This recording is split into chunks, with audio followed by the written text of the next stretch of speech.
کر دوں کہ اگر کسی کا کوئی مسئلہ کسی بھی قسم کا حل نہ ہو رہا ہو نا تو نبی فرماتے ہیں کہ تسبیح پڑھا کرو.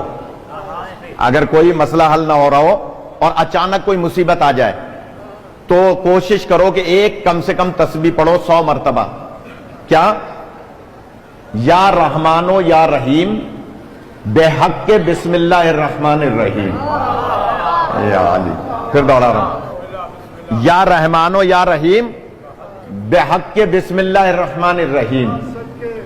نبی فرماتے ہیں کبھی مشکل پڑ جائے یا رحمانو یا رحیم بے حق کے. آپ بھی ادھر آ جائیں, ادھر آ جائیں, کوئی بات نہیں, دیر سے آئے تو کیا ہوا, ادھر آ جائیں کہ جناب یا رحمانو یا رحیم بے حق کے بسم اللہ الرحمن الرحیم. نبی فرماتے ہیں کبھی مشکل میں پڑ جاؤ تو یہ تسبیح پڑھو. حضور کے ایک صحابی تھے زید بن عبداللہ, وہ کلمہ پڑھ چکے تھے نبی پاک کا اور یہ تسبیح منبر پہ سن چکے تھے.